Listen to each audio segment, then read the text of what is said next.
Tonight we have 3 speakers from the medicinal marijuana movement of the Maritimes, here to talk to you about issues surrounding cannabis in Canada. Our first speaker is from Halifax. His name is Enns, and he is a shepherd of good health. His work as the VP at the Halifax Compassion Club allows him to support and promote health through medicinal cannabis. Please join me in welcoming Enns.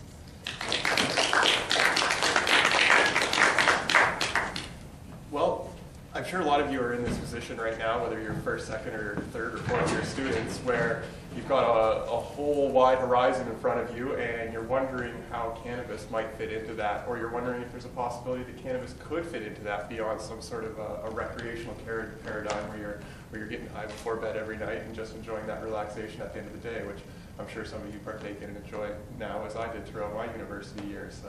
Certainly when you're spending all day studying and, you know, whether you're involved in sports and could use the relief at the end of training or whatever it might be, it offers a lot of benefits in university. I hadn't smoked pot at all before my first year at university, and it was purely a peer pressure thing. Everyone on my floor was doing it, and even though most of the guys in the basketball team weren't, I thought, well, you know, I gotta make some friends and build some peers here. And I smoked recreational throughout most of university, but it wasn't until my last year of university that, in actually the first month of my last year, I ran across a really interesting study that was looking at the comparison of THC to the cannabinoids in your brain that interact with brain receptors involved in dementia models.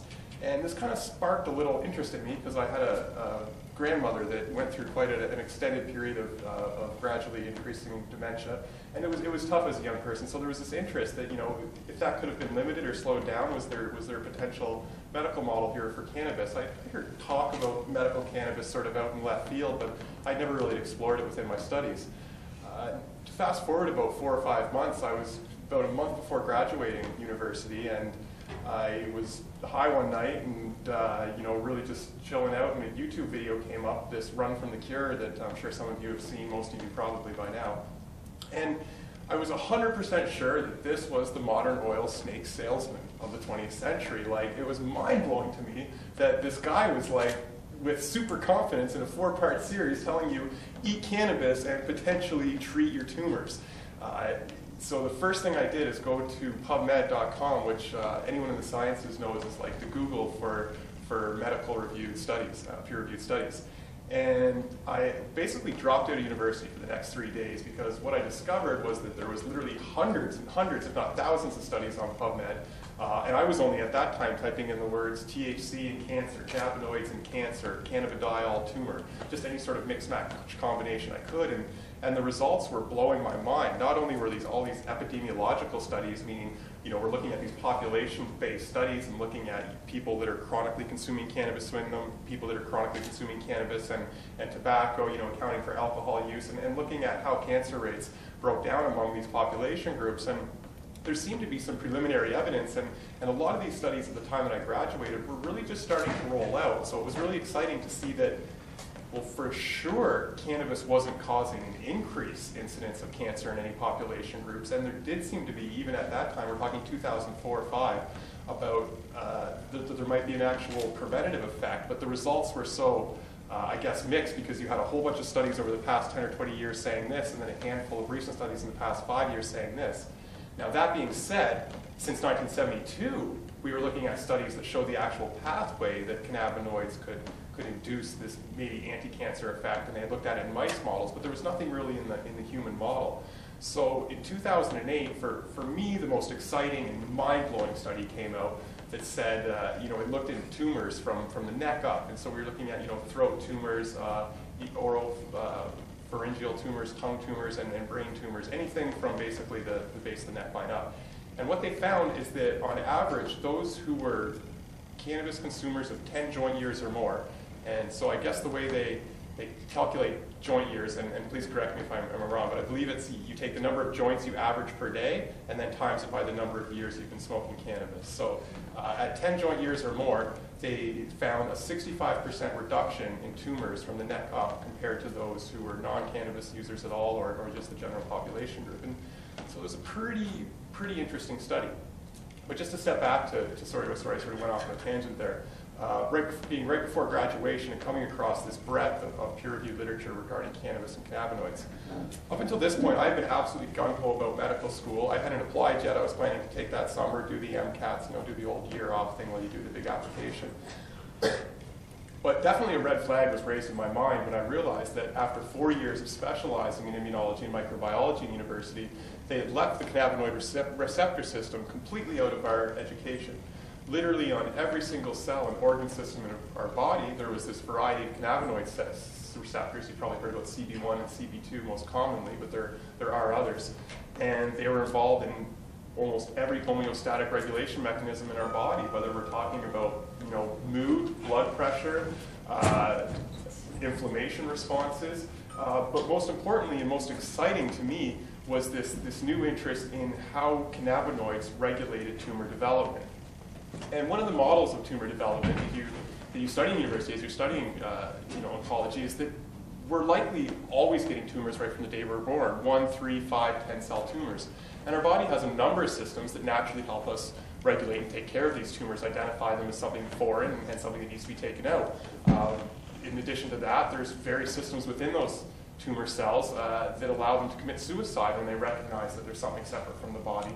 And one of the primary systems, long before any introduction of the plant, is the endocannabinoid system, meaning that system within us that regulates with cannabinoids.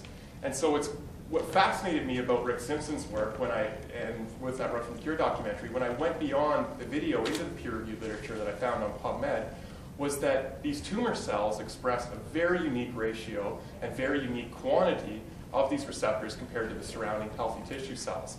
And that when our own body's natural endocannabinoids interact with these receptors, they induce this cell suicide reaction. So the tumor cells realize, hey, we're not functioning as part of the whole, it's time to kill ourselves off so new healthy things can get started.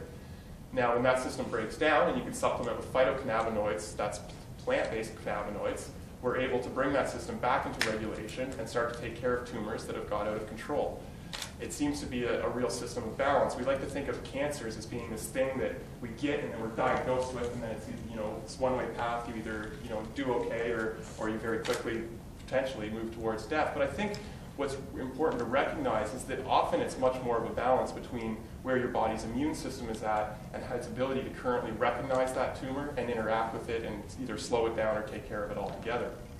And so for me, the peer-reviewed literature was there, the science was there, the anecdotal evidence was starting to trickle in after this Run from the Cure movie, but how can you really know deep down inside that this still isn't some sort of snake oil mechanism or some sort of hope, some sort of wishful thinking, something we all want to cling to something, right? And it became apparent to me that if the evidence was here and was real, as it seemed to be based on an inability of anyone to shoot down the logic so far that I discussed it with, that I had to prove it to myself that there was something here. And I more or less just didn't go to my last set of exams. I was kind of like right where you are all today. It's the same week as I was sitting in, and I just dropped out. I stopped studying, and I just kept for the next month reading PubMed and going over study after study after study. And then slowly after that, there started to be that trickle of, okay, well, if I have this thought that maybe we could help some people with cancer with cannabis, how the heck are we going to get the cannabis? Because I've been paying probably $8 a gram, something like that, throughout university. And if Rick's saying, we're going to need about a gram of extract per day, which is going to take about 10 grams of bud, and that's AAA top quality bud. If we're looking at shake or something garbage, we could be looking at 50 grams or more. How are we going to acquire this product? So it became obvious that the only thing to do was going to be to grow. And that was really scary for me because I had absolutely no experience with cannabis as a plant. I'd never seen what it looked like. I'd never seen a live plant. And while I grew up on a rural farm, it was much more of a commercial farm, like soybeans, hay, cattle, that sort of thing. The concept of growing plants indoors and yielding a harvest was just almost inconceivable.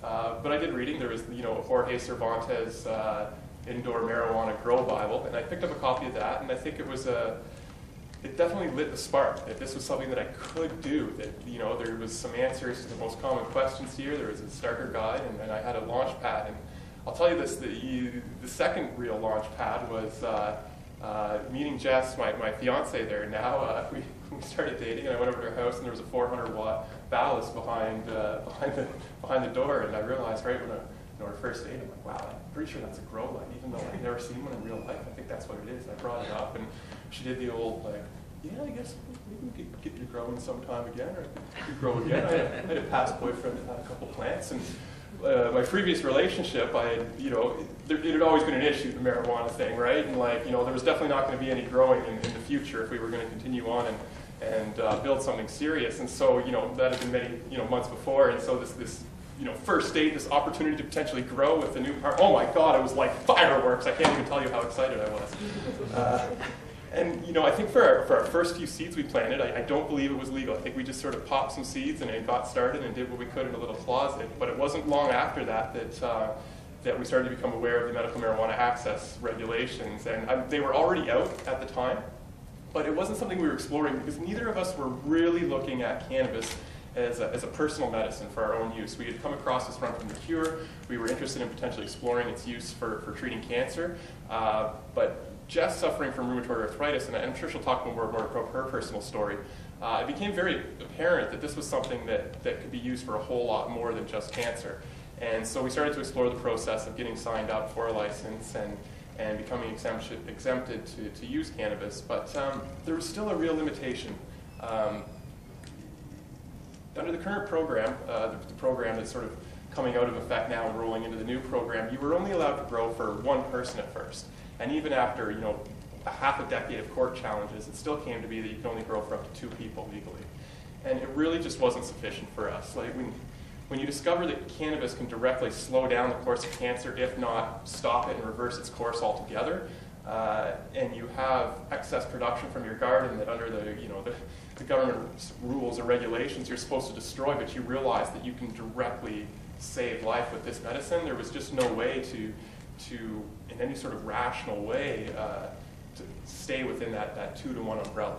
And I realized it on camera, and while having an undertaking, it's challenging me for me to talk about this publicly. But I think it's important to go forward because the biggest part of my talk here, and I guess the message that I want to send home and what I want to talk about from this point forward, is how fear is really the limiting factor in how far we can take this and how much healing we can bring to the people in our community. The point of prohibition, when you go all the way back to the 20s, I think 1923 was when cannabis prohibition was first introduced in Canada, and I might be totally wrong about that, please don't quote me on that date. But a big part of the reason for cannabis prohibition firing up in the very earliest days, I mean, I'm talking about this is before the whole DuPont thing with chemicals and the competing industries of cotton and plastics. If we even step back long before that, there was an immigration of culture coming up from the South. And that culture was associated with, I think, more liberal mindsets and more mindsets of self-healing, whether that healing was through jazz music, whether that healing was through self-medication, with cannabis, whatever it might be. I think there was a stigmatization to push that off to the side, to put it in a box, and to shut it down. Because there's not a whole lot of profit margin to be had with that sort of a medical model. And so moving forward, since 1923, then moving into the 40s, the regulations just kept tightening until 1997, I believe it was, where the Controlled Drugs and Substances Act was introduced. And certainly the Controlled Drugs and Substances Act is the most harsh piece of drug legislation that we've ever had in Canada. As recently as 2 years ago, they tried to attach to the Controlled Drugs and Substances Act mandatory minimum sentences so that even if you were growing 6 plants, one more than 5, you were going to be automatically subject to 6 months in prison, and then any confounding variable. So if you were doing that grow in a rented property, it didn't even matter if the landlord knew you were a grower, was totally down with the grow. You were growing 6 plants and you were growing them illegally, another 3 months on top of that, so 9 months in jail. Now they were going to say on top of that, if it was beside a school or anywhere frequented by children, automatically there had to be another 3 months added on top of that, so 12 months. It was just such a ridiculous paradigm of where they were trying to push cannabis legislation that the very first judge that got this on his plate, Judge Galati, struck down the mandatory minimum sentences altogether.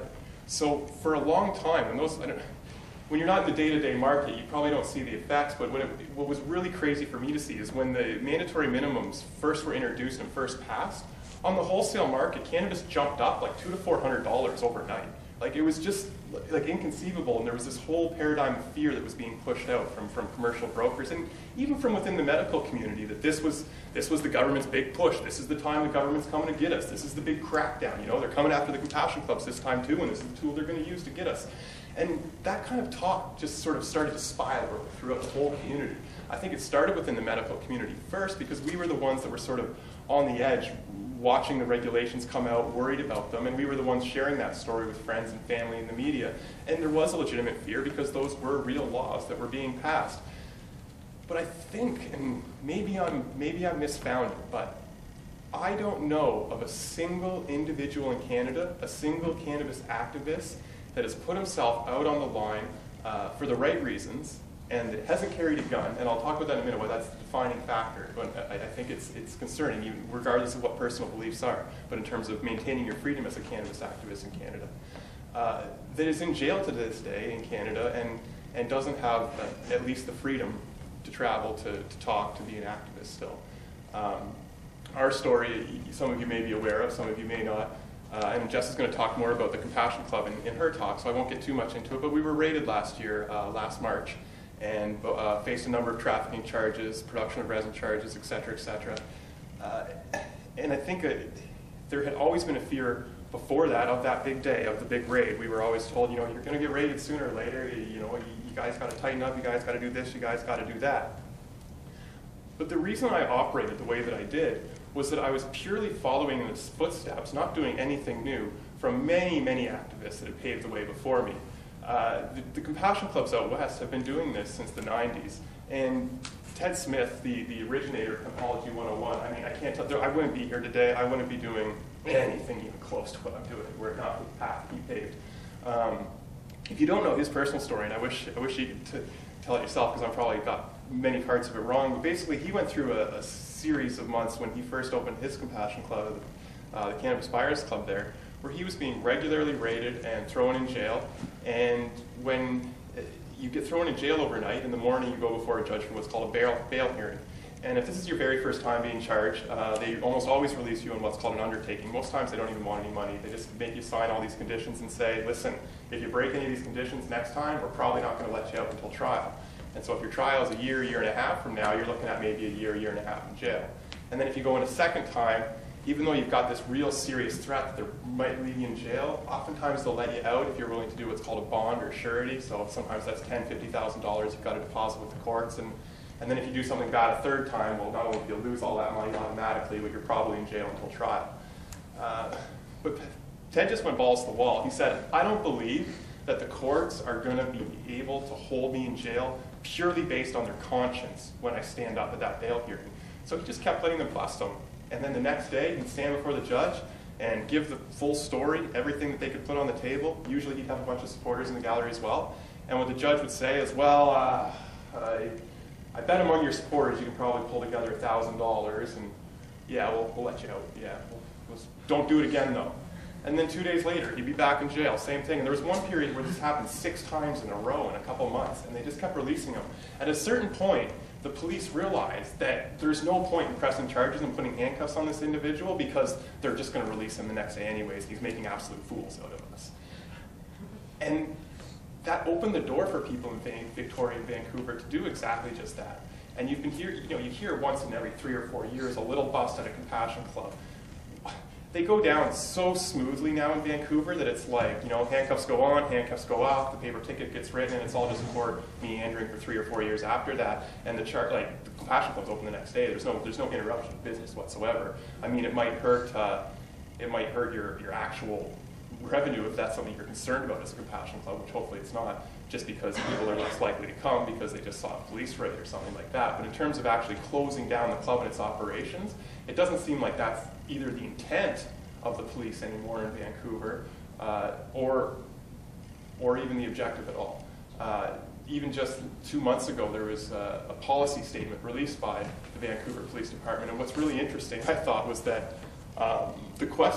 the official question was put to the Vancouver Police Department on the same day as our Compassion Club's raid.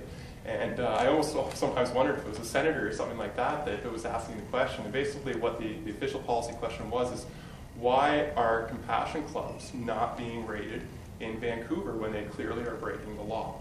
And the Vancouver police produced a 9-page document explaining why they're not. And basically the crux of the argument is that there's a whole lot of priorities over compassion clubs. We're not saying compassion clubs are legal, but we're thinking crack dealers on the street with a gun are probably a priority before we go and raid a compassion club. And there's a whole lot of those that we know and have a list up long before we're going to do anything about the clubs. And so it was pretty exciting for me to see that, that document come out, because it validated a lot of like the basic harm reduction philosophy that we were operating under. And so even though we're still facing the charges and still on the undertaking, you've got a police force on the other side of the country sort of chastising the priorities of the police on the East Coast. So getting back to the fear, what is it that we have to be afraid of? I guess first, it's your freedom, right? That's the first thing that we all sort of are worried about. If I step out on a limb, if I help someone who's sick, or if I traffic in some way that I'm going to be charged, then my freedom could be taken away. I don't think that fear is real as long as the police and judiciary system are acting validly. And the reason that I say that is that 2 months following our raid, and I can't remember, I guess the talk last year was before this would have happened, so probably a few of you have heard the story, but we were raided a second time, not at the club, this time in the back corner of a parking lot. A raid where the police basically had asked to meet Jess, my fiance, and after wanting to serve her an appearance notice and her not being willing to answer the questions that they had, they told her that she was under arrest, and she put her hands up. Please don't hurt me, please don't hurt me. And they came at her and put her hands behind her back and put the cuffs on. It was no problem at this point. They just kept putting the cuffs tighter and tighter and tighter. And she has rheumatoid arthritis quite bad. It's anyone that's got any sort of issue with their wrists, it's painful. But when she started screaming and begging them to loosen the cuffs, begging her at the most reasonable tone imaginable, they just kept going. And the one kind of gave me this little smirk, like, ha, ha, ha. And at that, they started kind of lifting her hands up a little bit, you got your hands behind your back, and they're kind of doing this, and a little twist around, and there's two of them, and she's kind of being bounced between the two, and I couldn't even believe it, because I had it on camera, and she's screaming and yelling, and I've got this thing in my mind, this is Rodney King level. We've got something that's going to make the 6 o'clock news here. And I just ended up dropping the camera completely with no intention whatsoever and put my arms around her to create a barrier between her and the police. And before I could even generate a thought of what was going on, I was in a sleeper hold being ripped to the ground. And as I'm coming out of the whiteout from the sleeper hold, I see her, basically they've got one hand kind of on the back of her pants and the other on the cuffs in her arms, and her head's going into the side of the van, and then it's coming back, and her body's up a little more, and then body slammed into the cement. And then the lead investigator, the one that's behind the whole warrant issuing and everything, puts one foot on her back and does a little hero pose up into the sun and a little smirk. And that smirk, it really did go right to the core of my being, because I realized that this is the moment right now where if I let the fear get to me, they've won. And I think I'm not trying to put myself on a pedestal and saying this, but I think the moment there was to break us. And that there's a moment in every type of activism where you reach a breaking point. And it's very definitive. You ride the gray area for a long time. And you put yourself into it 100%, saying, you know what, the cause is bigger than me, I just gotta put my head down and pour myself into it. But there is a breaking point, and I think you have to recognize where that breaking point is and be ready for it when it comes so that you can avoid it. And I think that's the only way that you can prepare for the fear that ultimately you will succumb to if you're not prepared for it. And looking back, I realize, in no way were we provoking the situation. In no way were we trying to get beat up. But I think there's a certain situation where you recognize that the individual you are in dialogue with is not educated, and that we're not talking on the same playing field. And I think we're going to start experiencing that a whole lot more as we wake up and discover, especially through the peer-reviewed literature, the breadth of benefit of cannabis, and those that are involved in careers that up until now have sort of been on the opposite end of the spectrum, or sort of been poised against cannabis. They've been these competing interests. We're here to institute the no cannabis world, and you're sort of pushing against it like this. But I think that that knowledge, that science that has just started pouring out over the past decade is breaking it down from being a head-to-head interaction. And we had a lot of conversations with the same investigator that beat up Jess. Before that happened, at the raid, at the Compassion Club, there was very intense dialogues. There was very intense conversations with the police. It was not a traditional raid in any sense of the word. In the time that I was arrested and read my rights, it took about 50 minutes because we were talking all about the benefits of cannabis for cancer, about the lack of access, about how there's no actual ability to make oil under the program or to eat oil, even if you are licensed by a doctor. We had extensive conversations about each of these topics. We were laughing and joking about each other, and then there was even one time where the officer said, "Oh, okay, we got to get back to doing the forms here." And it was hard to conceive of. And I realized that it's because they had no idea anything about all this knowledge I was putting forward to them. They didn't know that there was a cannabinoid receptor system that every single cell in your body has. They didn't know that our own body is manufacturing cannabinoids that look in shape and form almost identical to what that's found in the plant. And so I think part of avoiding the cliff is preparing yourself to educate the individuals that are going to be the adversaries in your circle. Because I think we all have a circle that has a bunch of adversaries along the outside, and we need to figure out how to bring them into the circle rather than becoming an in-group and pushing them out. And I think in the university community, you probably have one of the biggest opportunities to do that of anywhere in the world. You have professors that have bound themselves to science. They truly believe themselves to be scientists at the very core of who they are and what they believe.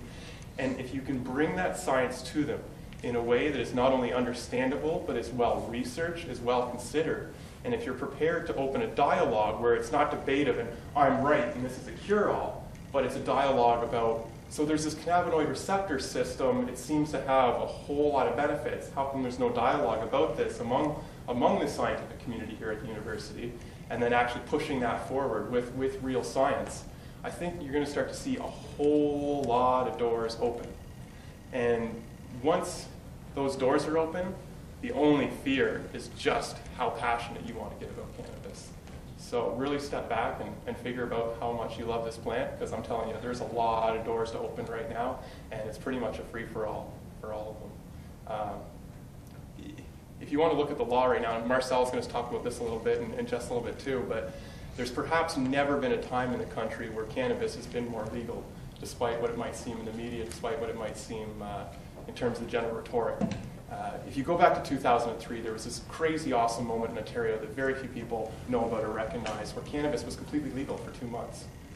Did you guys know that? In Ontario for 2 months, cannabis was a complete wide open free-for-all. I mean, there was no legislation. There was over 4,000 charges that were dropped after one hearing, just like that. They just basically dropped every simple possession charge in the province at the time. And the way that it happened wasn't how you would think it happened, in some sort of mass declaration of legalization. Basically what happened is there was a number of constitutional arguments that were happening about whether this new medical marijuana access program was actually sufficient in how it allowed people to access cannabis who had medical need, who had doctor-demonstrated need. And the courts found that this program currently had a number of issues with it that needed to be struck down in order to make it constitutional, and thus this 3 years that the program was unconstitutional, the marijuana law itself was unconstitutional, and therefore dead for those 3 years. Now, a number of people have tried to re-raise that argument over the past decade and say, oh, the law is still unconstitutional, so there is no marijuana law.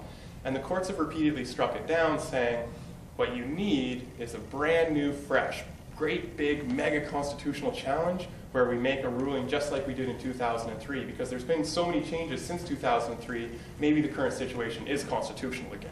It's sort of an easy scapegoat for the courts in order to delay the inevitable. But the inevitable is upon us. We literally have dozens of cases that are pending result right now, 2 of the most exciting being right here in Nova Scotia. Stephen Godfrey, R versus Stephen Godfrey, is being decided April 24th, I believe.